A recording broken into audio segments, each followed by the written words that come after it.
Dennis, come around here and just say hi to, I don't know if you met my brother from LA. Hi, good evening. Hi, how are you doing? I'm doing fine. Some Oh, wow, the resemblance is astounding. today, so, I have to hang out with him before I go home. Yes, the sacrifices we made. Oh, yeah. Okay, now go back over there to your corner. Oh yeah, Right. I can go back to my place here.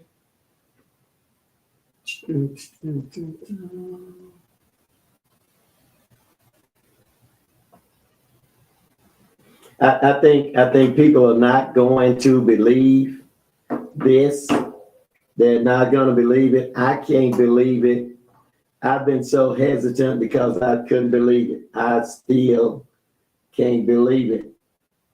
But I receive it, Right. decree it, I declare it, I wear it, I share it. I'm just a lyricist. People just don't realize that. I feel you. But we are so glad. We're gonna let a few people come on and be a part of this because they're not going to believe this. No. They will not believe this, and it's crazy, but it is what it is. Yeah. It did happen. It has happened.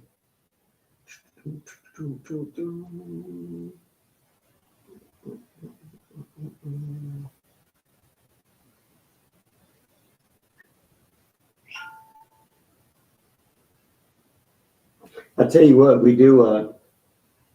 I don't want to take up too much of your time. I know you're busy, lady, and appreciate and value our friendship. Let's start off by saying the friendship. Lord have mercy, over 20 years. Yeah. Over 20 years of friendship. I still remember the first time I met you. Look, hey, little girl. But you were a little girl 20 years ago. I was. But you have been a phenomenal person. Thank you. I never in a million years think the little girlie that was sitting on our couch had all that potential. Of course, I didn't know anything about you, but the evolution that I've seen is just amazing. It's remarkable. And I don't have to read a book. I read your books and all of that, but I don't have to because I've watched you. I've been a part. I've seen what you can do, and I've experienced so much help that you provided for me in my business and in my ministry. And I just want to salute you for that because a lot of times people that are non-pastors in the church or not district missionaries or don't have a name, they get overlooked. And I know you're a supervisor in what country is that? Senegal and Gambia, West Africa. So 2 countries. 2 countries. And that is awesome to be. What is that like? What is that like? It's phenomenal, actually. Especially since I've actually gone to the country. I know a lot of people that are over countries they've never been to. But it's liberating to know that I can take my testimony and utilize it across the seas. So something that God has allowed me to live through here is very necessary for a level of inspiration and motivation, even over there, because the women over there deal with sexual violence at a unremarkable rates over there because it's embedded in the culture, it's accepted in the culture, it's completely different. So it's nice to be able to show that there is independence. I've actually even started an empowerment fund over there in Africa for women and granted several women stipends to start their own business so that they can have some economic freedom. So it's been really great. And I think I've had about 17 people travel over there so far between 2023 and 2024. And we're planning to do something again next year. So it's been really nice. That is just awesome. And life experience becomes a part of your ministry. Mhm. and it helps other people. You know, I've been through a lot of people don't realize. And as I've gone through stuff, I've learned that some of the things that we go through is to help us to minister to other people. And I'm like, Right. did I have to go through that? Couldn't I just read a book or watch a movie? But Listen, I did say that to God. Like, I'm good. Tell God you're good.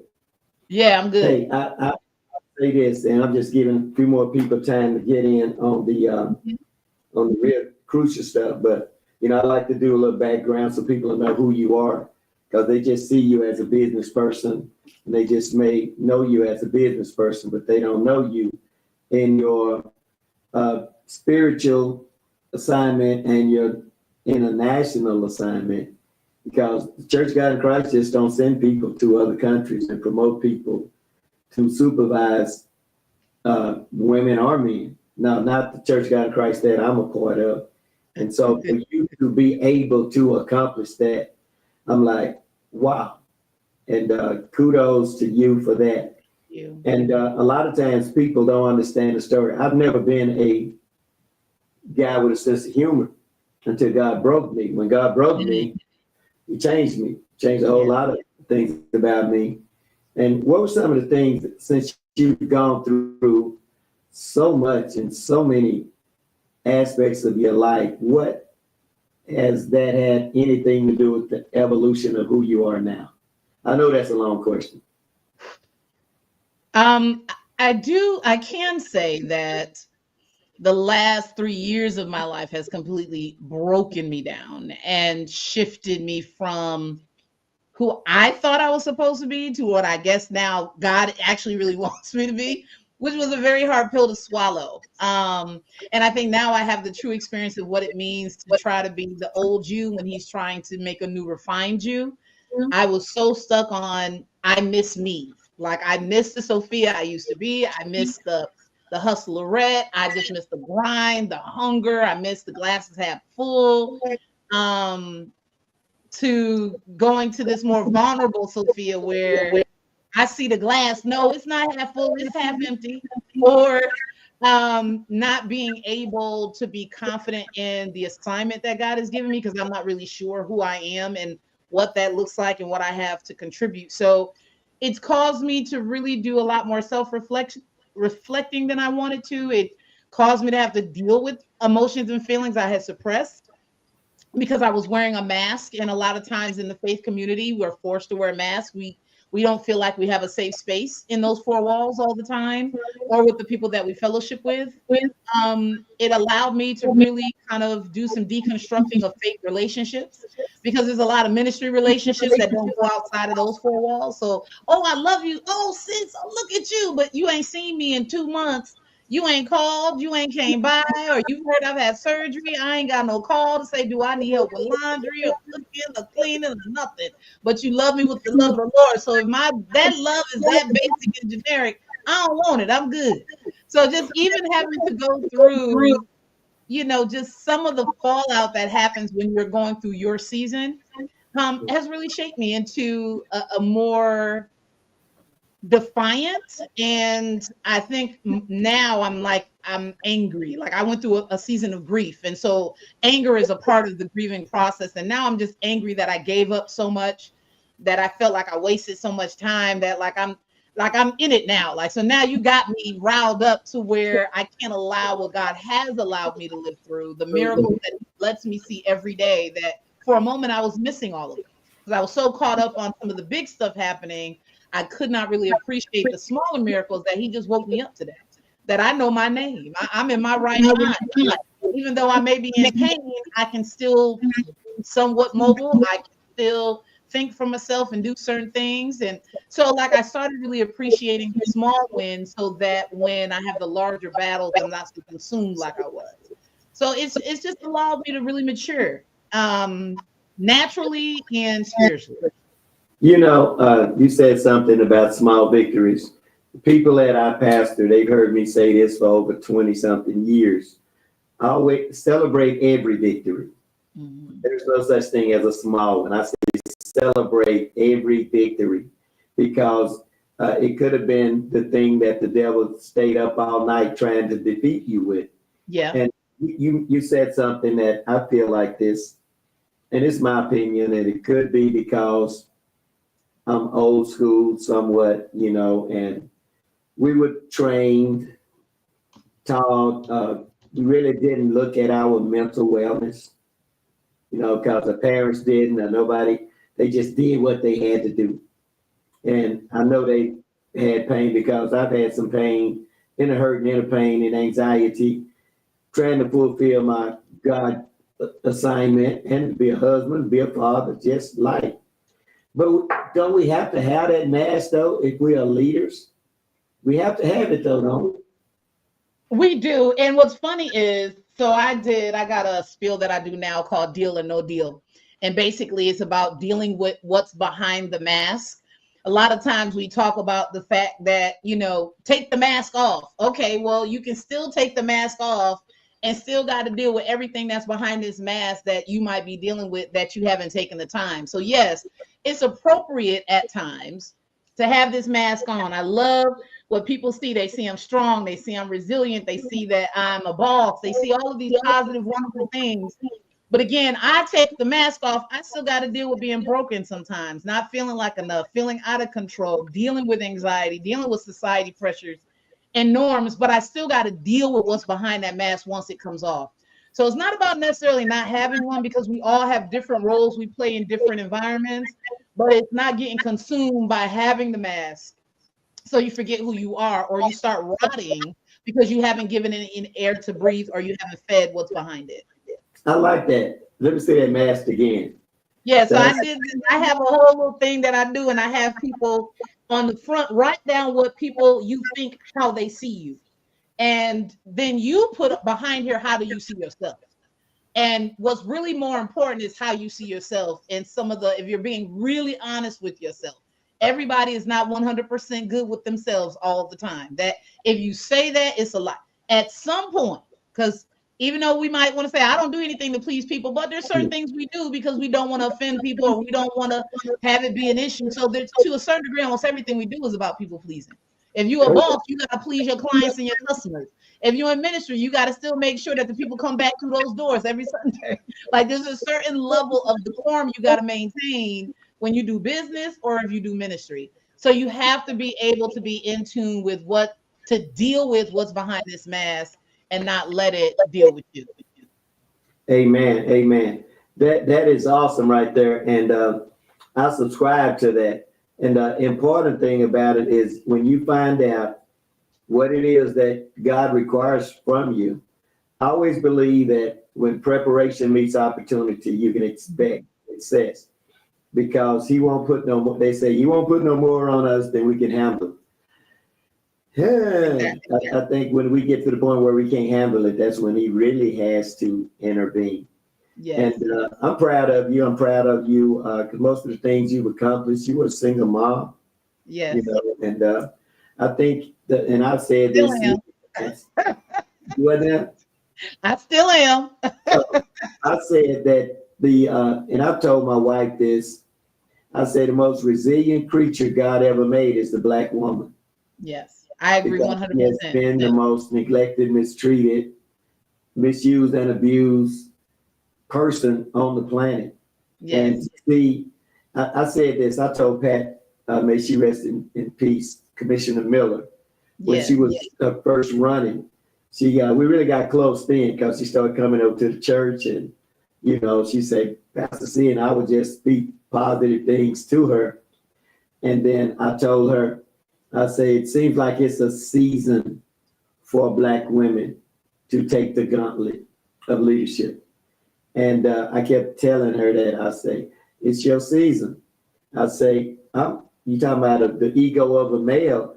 My ego, I'm a male elephant, egotistically. I'm a male chauvinist, you just put all of this together. I was raised in a predominantly male environment. Right. And I say, but I even know God put that in my spirit. It's the women time. Allow the women to lead, support women in leadership. And I found myself supporting more women in leadership, even giving my own wife, who's the first lady, giving her more leeway in decision making in the ministry at the church. And I actually grew from that because I realized I don't have to do everything. God positions people in your life, Right. and they may not look like, they may not even be the same gender you anticipated being. But when he said help, he said help. And Right. so you've been a blessing to so many people. And I just wanted to just take time to pause for the cause before we start talking about business, to thank you for being the resilient person that you are. And God bless you and your family and whatever color shoes you're wearing and everything about you, because I appreciate it. Now here's the crazy thing. You inspire me. You know, you always have. You've always inspired me. You've always tried to help me to be better. You've always shared everything that you come across that, hey, have you thought about this? Have you thought about this? Pastor, look, you might want to look at this, you know. And you've been trying to get me to get a 501c3 for, I know, about 15 years, at least that long. And I always procrastinated. And I turned around and, boys, the church, I said, we as Church of God in Christ, credential card holders, and we pay our reports. We got access to the 501c3 Church of God in Christ, like a lot of pastors do, if you want to use it. But if you get a grant in that, then Church of God in Christ can come get that, because, you know, you're using their 501c3. And so you told me the importance of having a nonprofit 501c3 separate from the church. Yes. And it's not no hustle. You didn't make it seem like so I could hustle. So you can have access to more resources. And the thing about that is, once you convinced me, I waited a couple of years. I said, it can't be that easy. It cannot be that easy. Nah, it ain't that easy, Sophia. I said, Sophia, nah. And then finally, we talked right after Thanksgiving, right before Thanksgiving. We were working on the food distribution. And I've had people in higher places say, we can only give X amount of money to a church, but if you had a 501c3 nonprofit separate from the church, we can write that off. So then my appetite was stimulated, and I said, let me see, who can I go to? I stay in a box. I live in a box and stay in a box. There are people that I only deal with certain people. I never have to get out the box. That's me, you know. And so I called you, and you were surprised that I called you. I was surprised you even answered the phone. Listen to you. Your same phone number. I was surprised. And you told me, Soup, you can do this. We can do this. And I said, well, how long is it going to take? You told me, and I'm saying this live to the world, you told me we can get this done in 1 hour. Yes. 1 hour. And I'm like, this woman done lost her mind. I said, this woman, she tripping. I wish I could have recorded that statement. This was going through my mind.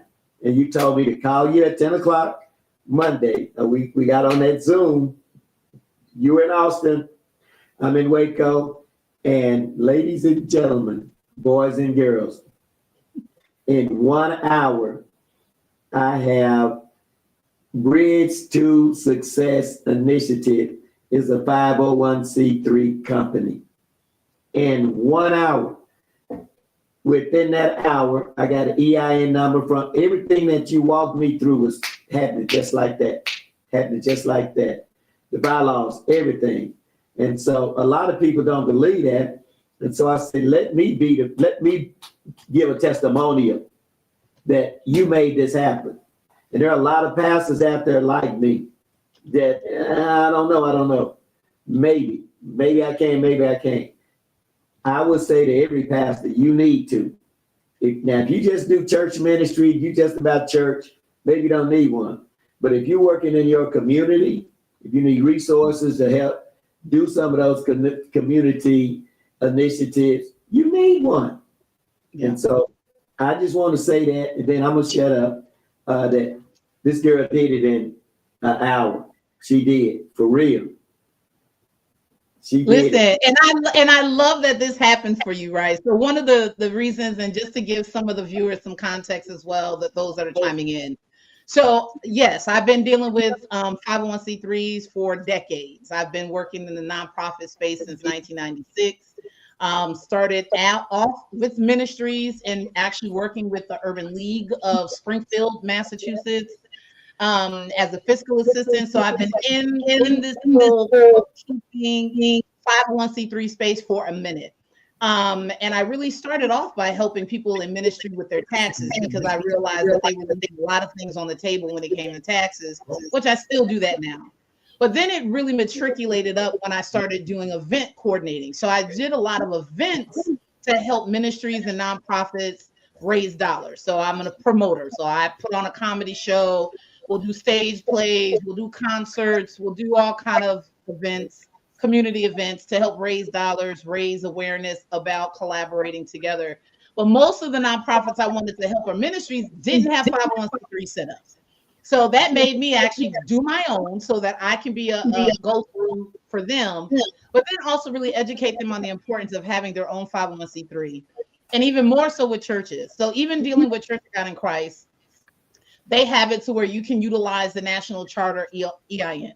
Well, when you do that, that automatically means that they ultimately have the rights to whatever you receive through their national 501c3 number, period. Because technically it's owned by the national organization or parent company. So I always encourage individuals that are pastoring or that have ministries to have your own separate 501c3 from the national church. That's a one-time fee of $600 to the federal government. Normally, to form in your state, if you have to do it in your state separately, it's $25 to $100. That's for churches. These are churches. Now, if you are also a church and you want to do community work, or you're not a church, you do community work, they have it to where they have what's called a streamlined application for a 501c3 now, and it's called a 1023-EZ. In this particular format, for $275, you can basically apply for your 501c3 as long as you have basic things in order. Normally, it's within 4 weeks. He got his in less than a week. I think you got your confirmation that your federal tax exemption had went through. Okay, days. Okay, it was days. Typically it's weeks. So he got it really good, really quick. The state would have sent theirs that same day or the next day, and then he got his federal within 2 days approval, and they always backdated to the date of the application. So basically, we were able to get everything in. The EIN number, I even helped with the name, we help with the mission and vision statement. So we'll take that and tweak it a little bit. As long as you have basic information in play, we can get you going to where when you leave a session, you have all the basic documents. And I'm putting it in here for your basic. It comes with getting the EIN number, your state and federal filings. I also give you a template of bylaws, articles of incorporation, board descriptions, and a conflict of interest policy to start off with. So you have all of your foundational documentation in play.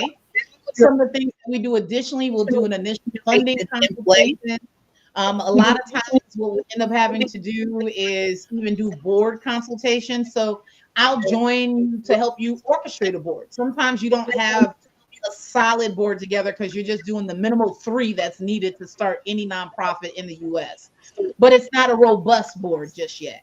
So we can help with training, getting you there, how to best recruit for your board, what does that need to look like, and then we can help with a strategy for funding or where you want to go next with programming. And so I'm just excited that we're able to get that information out. I talk to people all the time. It does not take thousands and thousands of dollars to pay someone to get a 501c3 at all. It doesn't take months. If you're working with someone that you paid thousands of dollars for and nothing's happened, or it's taking months, be done. Because they're playing you for your money, because it doesn't take that. Literally in less than an hour, you can have it all done.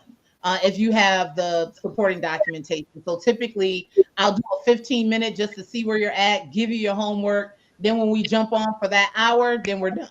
And then I also assist with follow-up. So like something I did today, so Pastor Simpson got a letter from the comptroller's office saying that they were ready to do business. Well, in the state of Texas, whenever you form any type of organization, you automatically are beholden to franchise tax unless you submit additional documentation to but you don't have to file and pay franchise tax on a federally tax exempt organization. So I'm still around. I'm still here to make sure he gets that document, to submit that so that he's good to go to the comptroller's office. So we don't just fill out a form and you're done. We're here with you as we're building those relationships. And that's why it's so vitally important. Get that 501c3. There are dollars out there for things that you're looking to do. It does take time. You want to have a robust portfolio, not just relying solely on grants. However, as one that's raised over $4 million, I can tell you they definitely help when you're trying to do community work for sure. And whether it's low-hanging fruit, what I call anything under 20,000, or you start to get into more robust dollars, still having the same foundational things in place are still vitally important. Wow, you said a lot, and I'm sitting up responding all of that advice that you're sharing with, because I know it to be true. And I will say to listeners that, hey, look, she always answers that phone. Not just because she's a state supervisor, and once again, I'm an AIM chairman again and all of that, but it's the relationships. Relationships matter to me in who I do business with. I don't care how good a person may be, how prolific they may be. If I don't have a relationship with them, I go somewhere else where I'm comfortable, and I feel like having a relationship, I can look you in the eye, and I can look through your eyes and see your soul and know if you playing, if you real. And by the same, don't you act like you got scared when I said that. Like you got scared when I said that's a minister thing. I should say that when I go to pray for folks. But when you have a relationship with people, that makes it that much better. You have more confidence in what they're doing. But by the same token, this is what I know. You everything that you gave me and helped me with, I made 5 copies. I got 5 notebooks. I got it on flash drives. I got all of this. And I've read it. I go back and read it because I am attempting to learn how to do this because I've never had this before. Never had this before. And this is something that I'm trying to do right now. Okay. And we're going to be posting what you put up there, nonprofit pack. If you see anything that you need to add, just click it in the there and I will share it. But just having all of that information is just great. Now, it took you years to get there. It's not like you just did that at one time. And that's what a lot of people, they got a lot of fly-by-nights. People.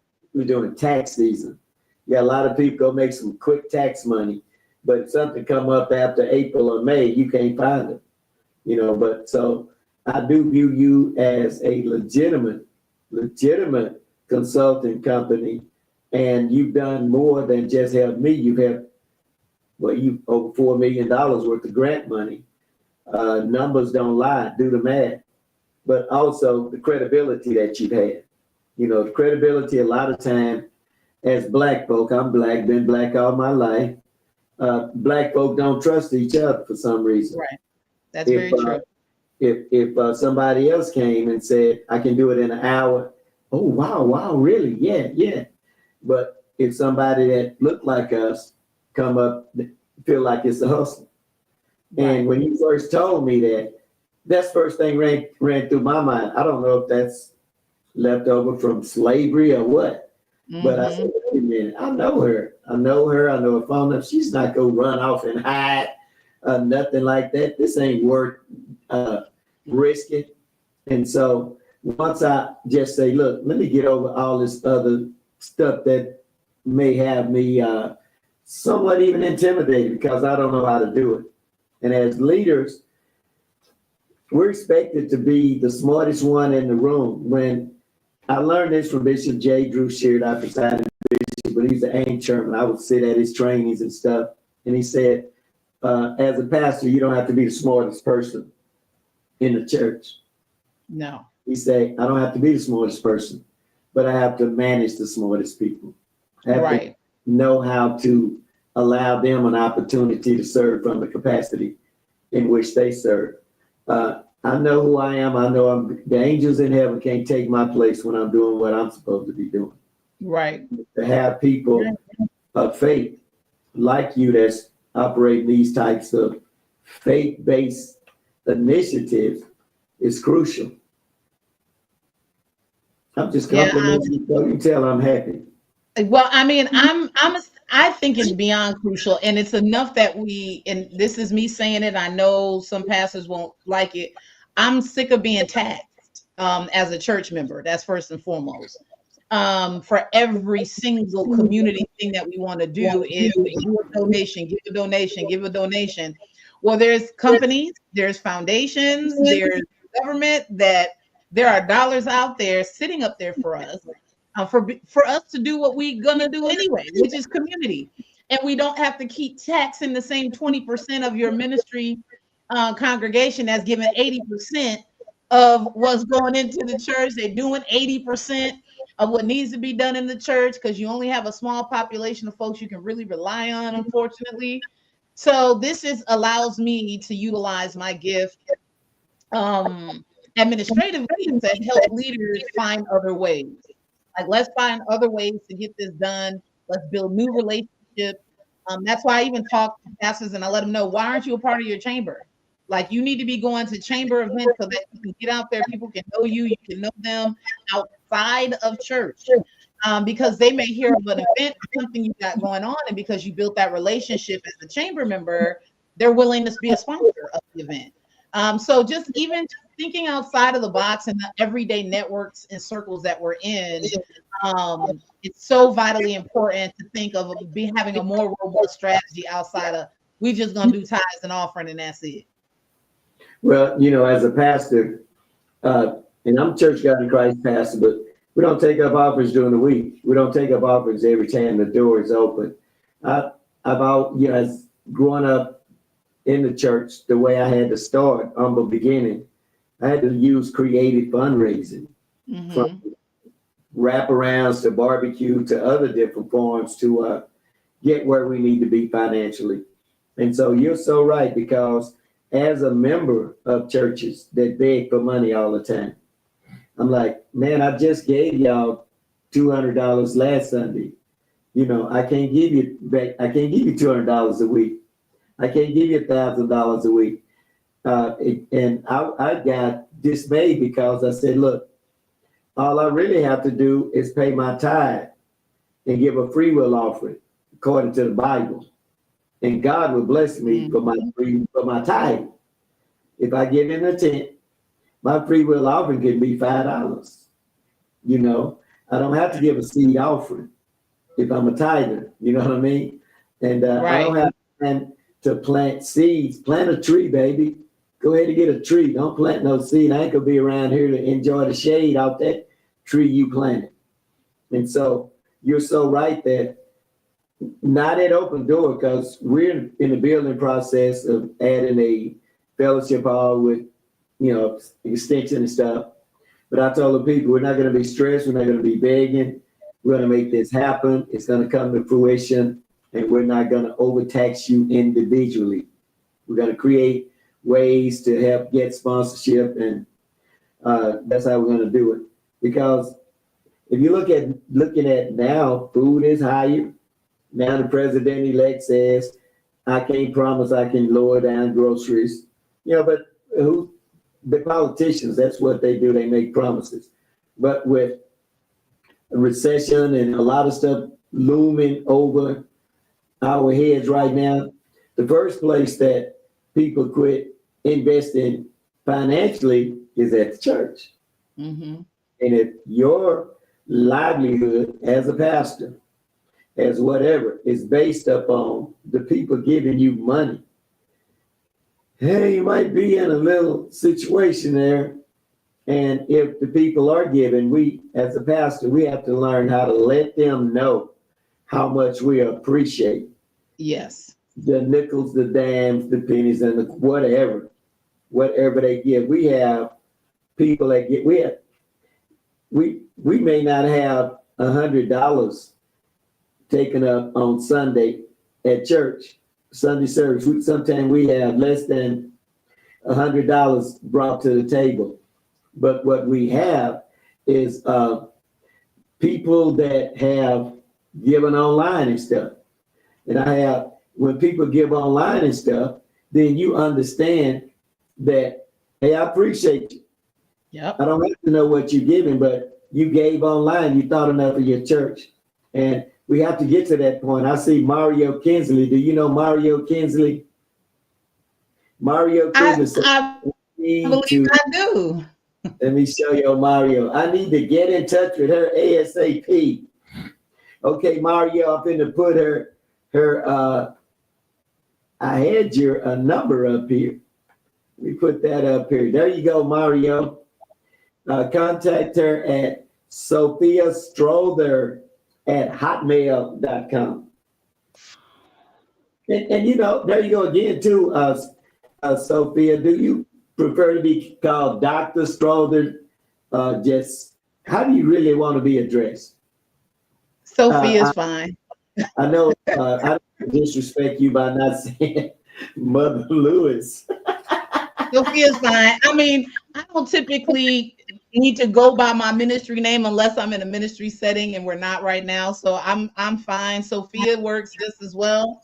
When I go to the gate, Jesus is not gonna call me Supervisor Sophia.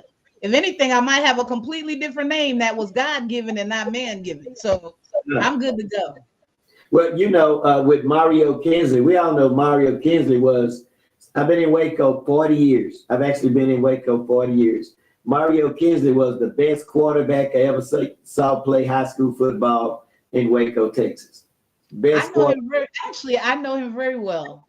Oh, yeah. And you have people like him because a lot of times people think 501c3, they think about church. But right. Mario he trains kids and work with young people in sports. So it's a lot of resources for not just faith-based ministries, but people who work and give back into the community. So have you have a lot of people that are not trying to start a 501c3 because of church-related business? Yeah. That's why it's so very important. I knew as an entrepreneur, so some people may know me from some public viral stuff that's gone out about me and my company and my contract that I had with Amazon and making millions of dollars. But I knew even with that, as an entrepreneur, I had to also have my 501c3. So even coupling that, if you are an aspiring entrepreneur, having it to where you do eventually have a 501c3 is beneficial because you may get partners that may not partner with your business, but they'll partner with the nonprofit that you can then utilize to partner with your business. So there's like a whole lot of things that on the side, they don't always school you to the game, but I knew I was going to have my 501c3, which allows me to do community stuff. It allows me to support my company in ways I can get paid through my nonprofit. There's a lot of myths. They say, well, nonprofits can't make money. They can. They need to, or they're not sustainable. How do you have nonprofits that don't make it? It's not sustainable that way. We have nonprofits. Catholic Charities is multi-million-dollar nonprofit doing work, and their salaries are they got six-figure salaries on staff. So you can make money, you can get paid to do that work. It's just that the net proceeds need to be put back into the organization or the work that the organization is doing, so that it can be sustainable. So even when you get that 501c3, having a master plan with that for sustainability is vitally important. But it's something you definitely want to have, even if you're just an entrepreneur. It's not just about faith-based. I do nonprofits for everybody. I've done athletic nonprofits. I've worked with a lot of sports leagues, even in Waco. But I've worked with all types of organizations, and they're not just about ministry. A lot are about community. Then there's others that they just want to do something positive in the world, whatever that looks like. but it's always good to have your own 501c3. And now that the cost is more effective, they've even cut down the cost of getting these 501c3s and the time that it takes to get them. There's no reason why you shouldn't. That's right. That's right. Now, I generated a question while you were talking. Do you offer webinars or training seminaries or formats? Yes. So I do, and I'll be starting these up the second Saturdays in the month, where I'm going to do teachable moments by Sophia, and it's going to really deal with masterclass in all things, whether it's how to set up your funding calendar, where some money is, depending on what you're doing, financial literacy, investments. We're going to be dealing with utilizing your nonprofit to invest in real estate and building out that component, really in the CDC space, where how now you can get into affordable housing, and that can be a benefit to the community and yourself. So there's every month there'll be different topics that we deal with. I do personalize, so a lot of times ministries will bring me in to do resource sessions.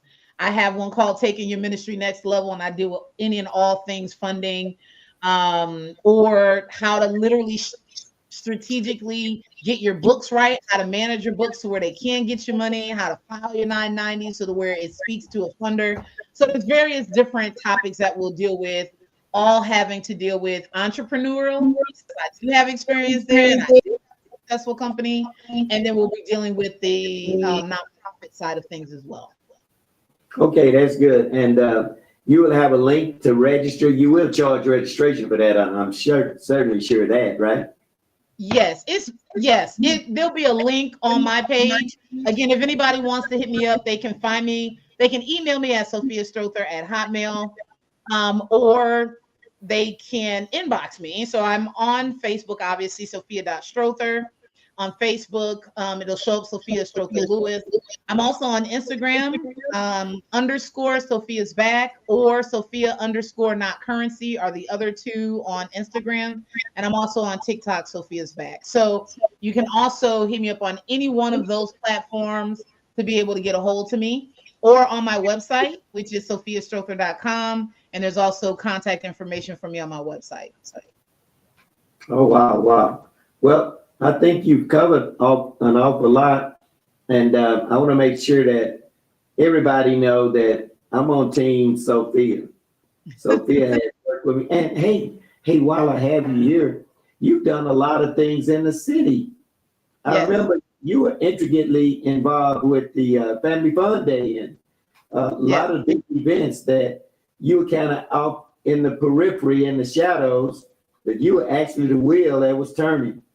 Very much so. I'm the co-founder for Juneteenth Family Fun Day in Waco, which we launched in 2011 at Heritage Square, which had 4,500 people. And we very quickly had to move from there. We went to Brazos Park East, where the next year was 6,000. And then we averaged 4,000 to 6,000 annually. I did that up until 2022. Technically, I was involved in 2023 as far as helping to secure funding, but I wasn't a part of any of the organization of it. But that was my heart for quite some time, doing Juneteenth Family Fun Day, having live entertainment with community resources. We've also brought Color Purple on Broadway to town to talk about domestic violence. I've helped to bring comedy shows and other concerts and gospel stuff into town. Anything having to do with just having a better quality of living or family. I've been a part of quite a bit. I think my nonprofit, through these events, and even just recently did one, the Learning to Exhale Symposium, we've been able to touch almost 50,000 lives and generate almost $3 million in economic growth for that city. And then, of course, on the side, raise over $4 million. And it's not a lot for a grant writer. $4 million is not a lot. But most of my grants that I've helped people fundraise for are small dollars. So I might help a ministry with 5,000 because that's all they need for this project, or 10,000 or 2,500, maybe 20,000, maybe 50. But it's been where we've been able to help them where they're at. And that adds up over time as well. So that's just some of the local stuff within the Waco and surrounding areas that I've done. And you've done an outstanding job. I'm going to put your information back up here so that people understand how to catch up with you, and that you have a legitimate consulting company that gets the job done. And I want to appreciate you for taking time out. We got to do this again. We definitely got to. And whenever you feel like you want to get the word out, think about your brother, Pastor C, that and you helped me so much immensely. And I'm going to be keeping up with your masterclass workshops that you're going to be doing. I'm not going to miss them because, yes, I got my 501c3 nonprofit. By the way, the name of it is a name you helped me with. What is it? Bridge to Success Initiative. There you go. You helped me with that. And that's just a play off of the Waco Suspension Bridge, which that's what it's known for. The city is known for, but basically all the programming and the things that you've done in the community, which have been very outstanding and formidable, are bridging people to success. Like, you have been that conduit to get them the access to resources that they need. And whether it's food when you're doing the Thanksgiving giveaways, whether it's just knowledge, education, whether it's events, and even now with the shows that you have, bringing people, content that they need, whether it's just for entertainment purposes or just for enlightenment, you're always bridging people to success. And so I think it's just very adequate that you have that as a description for the work that y'all are getting ready to do and continuing to do it, really. Oh, yeah. And, it's people like you and I that do a lot of work that never get recognized for it. I see all of these community awards passed out to pastors and people out in the community that you never see out there working. I see people out rewarding themselves with plaques that I'm like, I'm not saying that we're the only one doing things, but like going out there fighting a battle and you never see them with a weapon in their hand. I'm just saying. I mean, I said to say, it's funny. I was watching something. I said, I've been really boots on the ground in this city since my first event, which was Freedom Fest that I hosted in Marlin, Texas, and we got the White House involved. I was there. I mean, that's all the way back. I want to say like 2007 or 8 or something like that.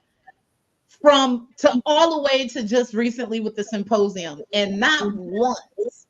And I'm saying what I'm saying, and I don't mean any type of way. Not once have I been recognized for anything. When I say, I think I had one. Pastor Larry Weaver was the only one in Waco to acknowledge anything. He gave me it was called a Woman of Rose or something like that. It might have been almost 10 years ago now. But that was him as a friend saying, I see you. But city, anything else, chambers, all of this, not once. And when I see they honor first ladies, and I'm not taking away from first ladies. I've been one. But I know working first ladies and I know token first ladies. And I've seen token first ladies get community awards, and I don't see them in the community. I see them at their church on Sunday. Yes, putting up with your husband is a job.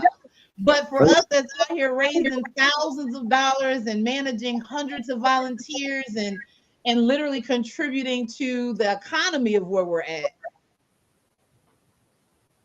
Yeah, I just leave that right. But I do mine for God. That's why I continue to do the work.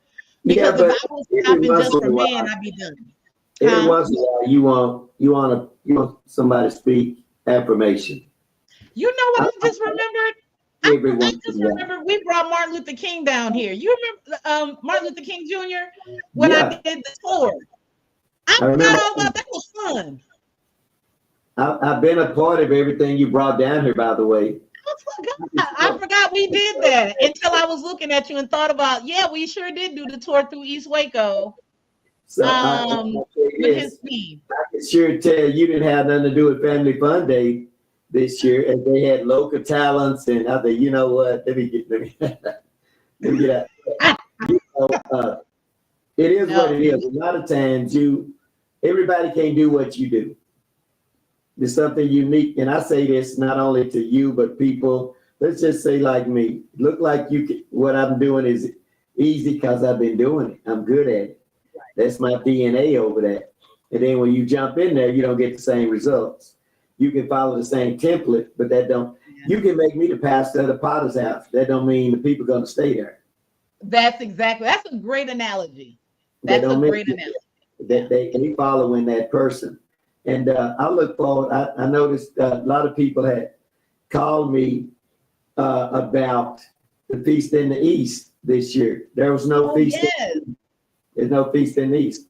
And a lot of people, most people understand that I was the founder of the Feast in the East. All I did was just didn't name it the Feast of the East. It was me and Touchstone and Rocky. And sometimes, you just move out the way for a little bit, and people kind of bump you out the way, and you just move on, keep doing what you do. And at the end of the day, I've almost abandoned the fact that as a community, we're going to work together. You just find who you can work with, right, and you work with them. And if they don't reward you, then you just won't get rewarded. But I'm definitely going to change that. You won't be able to have this testimony any longer after 2025. Because we're going to put something special together, and we are going to acknowledge you and let you know how much we appreciate everything that you've done and you continue to do. You're a visionary, and I appreciate that. And I'm melting inside. I'm not used to getting any public accolades like this. So thank you so much. That just means the world coming from you, because I was under your leadership at one point as my pastor. And so that just means a lot. Yeah, you had to leave me so you could grow.